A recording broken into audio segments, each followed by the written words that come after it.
So what's up guys, dito na kami sa may Shell Boso-Boso. So didiretso na kami Jarils nito. Siguro mga 10 PM kami makakarating doon.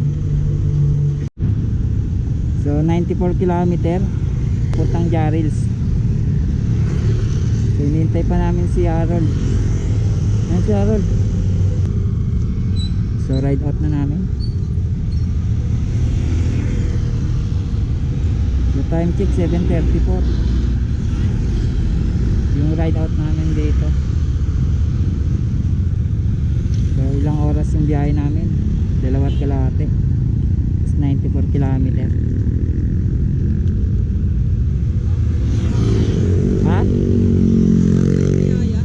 Wala nga eh. Kala ko yung sniper tam no? Wala rin, ayaw. Hindi rin nag-chat eh.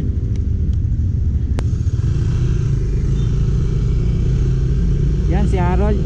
Naka ano siya, naka Airblade 160. So ride out na kami. Let's go. Pagas lang ako. Parang may mga vlogger na nagtitipon dito minsan. Dito nga yung meet up nila. Nadaanan namin to eh. Oh, doon pa yun. Karamihan dito mga vlogger. Mga naka big bike. Oo. Pupultang ko lang para dire-dire. Isang bar pa lang yung bawas eh. Sa ano eh.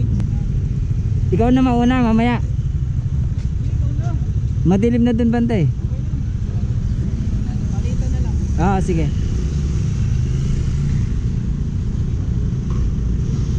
Dito na kami sa may Shell Boso-Boso. So didiretso na kami Jarils nito. Siguro mga 10 PM kami makakarating doon.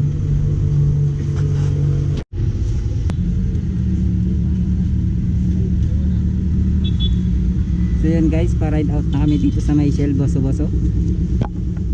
60 km mula dito. So let's go.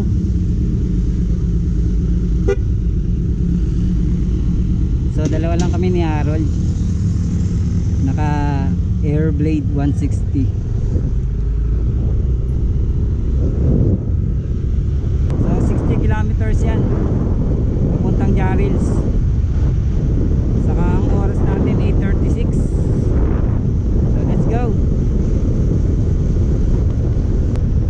So wala palang gaanong mga riders ngayon dahil Friday.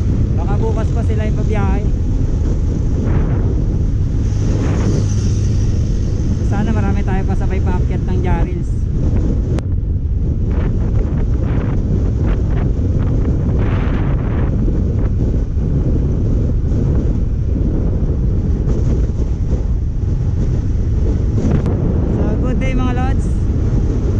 Dito na kami sa may Sampaloc, Tanay Rizal. 30 kilometers. Jarils Peak na. So medyo malayo-layo pa.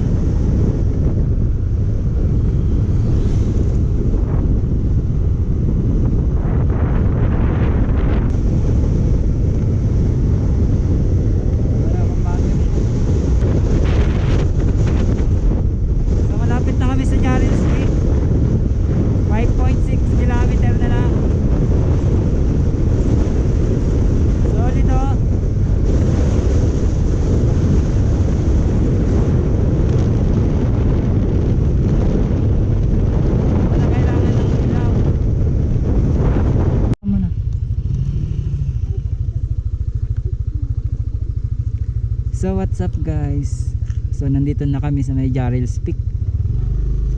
So time check 9:58. Wala pang alas 10. I love Yamaha Jarils Peak. So kakain lang kami dito ng Tapsi, tambay, tapos uwi na.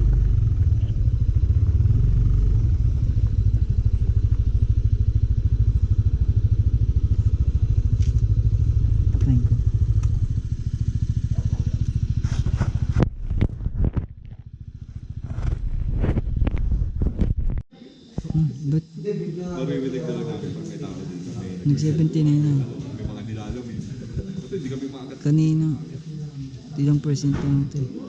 What is that?